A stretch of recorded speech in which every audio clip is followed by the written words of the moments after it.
bersama Inang Panjaitan. Nah adik-adik, tadi adik-adik sudah memuji Tuhan ya dengan penuh sukacita. Dimana tadi lagunya? Ya, kita harus terus dan terus berbuat baik karena Tuhan Yesus sudah terlebih dahulu baik sama kita. Nah adik-adik, sebagai tanda syukur kita kepada Tuhan, kita mau belajar firman Tuhan. Nah sebelumnya adik-adik sudah menyiapkan Alkitabnya belum? Nah kalau belum, ayo diambil. Nah bagaimana sikapnya saat kita mau beribadah? Ya kita harus duduk yang sopan. Jangan ada yang tidur-tiduran, jangan ada yang makan sambil minum ya adik-adik ya. Kita harus sungguh-sungguh menghadap Tuhan. Nah sebelumnya ayo kita berdoa, kita minta pimpinan Tuhan. Tuhan Yesus yang baik, kami bersyukur Tuhan atas pagi hari yang indah ini yang Tuhan berikan buat kami.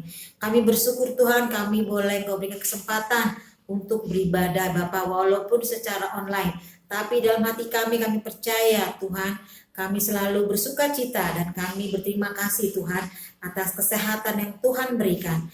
Tuhan kami juga berdoa untuk teman-teman kami yang belum dapat kesempatan untuk mengikuti ibadah online Tuhan.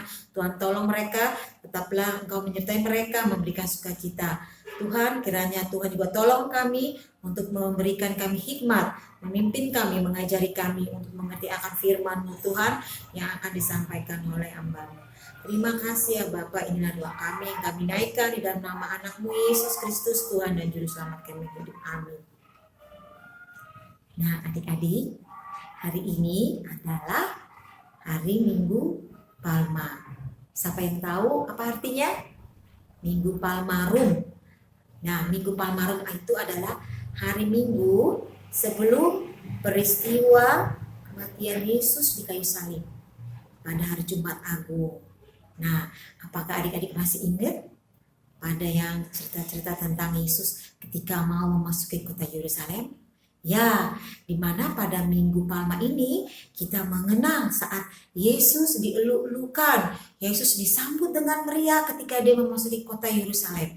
Ya, semua orang bersorak menyambut Tuhan Yesus ketika dia memasukinya dengan mengendarai keledai. Ya, mereka berteriak Hosana, Hosana bagi anak Daud. Diberkatilah dia yang datang dalam nama Tuhan. Mereka semua menghamparkan jubah-jubah mereka di jalanan. Ya, nah adik-adik, ketika Tuhan Yesus memasuki kota Yerusalem, dia banyak bercerita, dia banyak menginjili, dia banyak berkhotbah dengan menggunakan perumpamaan-perumpamaan.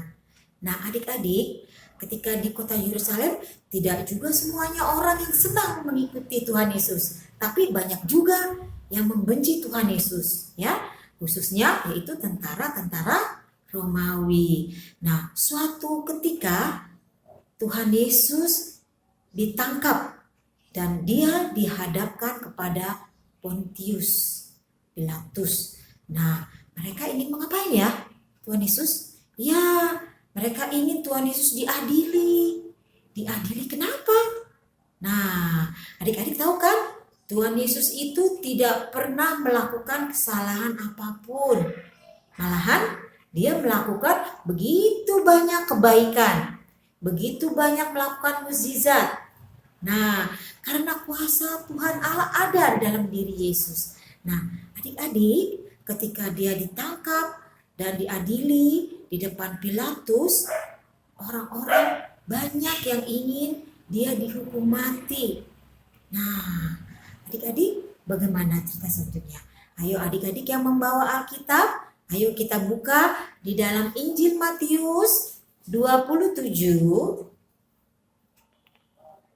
Injil Matius 27 ayat 27 sampai 31. Kita baca sama-sama ya adik-adik. Nah, adik-adik juga boleh mendengarkan firman ini dengan gambarnya. Kemudian serdadu-serdadu wali negeri membawa Yesus ke gedung pengadilan, lalu memanggil seluruh pasukan berkumpul sekeliling Yesus. Mereka menanggalkan pakaiannya dan mengenakan jubah ungu kepadanya. Mereka menganyam sebuah mahkota duri dan menaruhnya di atas kepalanya, lalu memberikan dia sebatang buluh di tangan kanannya. Kemudian mereka berlutut di hadapannya dan mengolok-olokkan dia. Katanya, "Salam, hai Raja orang Yahudi." Mereka meludahinya dan mengambil buluh itu dan memukulkannya ke kepalanya. Sesudah mengolok-olokkan dia, mereka menanggalkan jubah itu daripadanya dan mengenakan pula pakaiannya kepadanya. Kemudian mereka membawa dia keluar untuk disalibkan. Nah, adik-adik, tadi kita sudah baca bersama-sama ya dari Matius 27 tadi bagaimana hinaan, siksaan yang diterima oleh Yesus yang dilakukan oleh tentara-tentara Romawi itu. Nah, adik-adik, kita sebagai manusia biasa pada umumnya kalau kita dianiaya, kita dihina, kita diledekin sama teman, pasti kita marah. Pasti kita akan berteriak, pasti kita akan menuntut keadilan, ya, karena kita merasa tidak bersalah, ya. Suatu ketika mungkin kita pernah dituduh yang tidak sama temannya, padahal kita tidak melakukan kesalahan apapun. Nah, begitu juga dengan Tuhan Yesus. Tuhan Yesus tidak melakukan kesalahan apapun. Malahan dia banyak berbuat baik, banyak menginjili, memberitakan hal kerajaan surga kepada orang-orang sehingga banyak pengikutnya. Tapi sebagian orang tidak suka dengan perbuatan Tuhan Yesus. Mereka iri, ya, sehingga dia dituduh melakukan kesalahan. Sehingga dia ditangkap sama tentara Romawi dan akhirnya dia diolok-olok, dia dihina, pakaiannya dilepaskan, lalu dia dikenakan jubah warna ungu. Lalu dia diberikan mahkota duri. Adik-adik pernah melihat mahkota duri seperti apa? Ya, nih seperti ini. Dia panjangnya durinya kurang lebih 2 inch. Wah, tentunya panjang sekali adik-adik ya. Lebih dari jarum. Nah, coba kalau seandainya tangan kita tertusuk, pasti kita juga langsung menangis, berdarah. Aduh, bagaimana dengan kepala Yesus yang diberikan mahkota duri? Aduh, sedih sekali. Pasti Tuhan Yesus kesakitan. Tapi di dalam kesakitan ya adik-adik, Tuhan Yesus diam. Dia tidak berteriak, dia tidak protes. Dia hanya diam dan tersenyum. Karena dia sudah tahu kalau di dalam Yesaya ada nubuatan yang harus digenapi. Ya, yaitu hamba Allah harus menderita. Siapa itu hamba Allah? Yaitu Yesus sendiri. Dia memang harus menderita dan itu harus digenapi. Makanya dia tidak melawan apapun, dia tidak berkata sepatah kata pun, dia hanya diam. Ya. Nah, bukannya dia tidak bisa melawan, dia anak Allah. Dia mempunyai kuasa untuk mengalahkan musuhnya, tapi itu tidak dilakukannya. Nah, bagaimana dengan diri kita? Apakah kita bisa berbuat seperti Yesus walaupun kita disakiti sama teman, kita dilukai, kita dihina dan diolok-olok? Nah, Tuhan Yesus mau kita seperti dia sebagai anak-anak Tuhan. Nah, adik-adik, mahkota duri yang dikenakan oleh Yesus itu melambangkan penderitaan. Nah, kalau mahkota biasanya adik-adik apa? Kalau kita menggunakan mahkota seperti ini, yang bagus, yang indah, itu melambangkan apa biasanya? Ya, kehormatan, kekuasaan, kemuliaan ya adik-adik ya. Nah, semua orang akan hormat sama kita. Tapi tidak demikian dengan Yesus. Dia menggunakan mahkota duri. Nah, mahkota duri itu melambangkan penderitaan, kesakitan, kehancuran. Nah, di dalam penderitaan Tuhan Yesus, di situ terdapat kemenangan. Untuk siapa? Untuk kita dan untuk Tuhan. Ya, Yesus mau rela berkorban menderita menggunakan mahkota duri. Dia dihina, dia diolok-olok untuk menebus dosa kita, dosa adik-adik, dosa orang tua, dosa inang juga dosa kita semua. Kita semuanya adalah manusia berdosa. Tapi karena Allah mengasihi kita, Dia mengutus anaknya yang tunggal, Tuhan Yesus, untuk mati di kayu salib. Dia mau menderita menggunakan mahkota duri. Agar apa adik-adik? Supaya kita selamat. Agar kita kelak memperoleh mahkota kehidupan yang disediakan Tuhan Yesus kelak nanti. Nah, apakah adik-adik mau menggunakan mahkota kehidupan itu? Nah, karena kita masih hidup di dunia, kita juga harus mau melakukan segala perintah Allah yang di dalam Alkitab. Kita harus mau bersyukur kepada Tuhan Yesus karena Dia sudah rela menderita untuk kita. Bersyukur bagaimana adik-adik? Ya, kita harus rajin ke gereja, kita rajin beribadah. Seperti saat ini, walaupun pandemi, kita tetap setia kepada Tuhan Yesus untuk beribadah. Kita tetap memuji-muji Tuhan, kita tetap melakukan kebaikan. Jangan pernah jemu-jemu melakukan kebaikan adik-adik.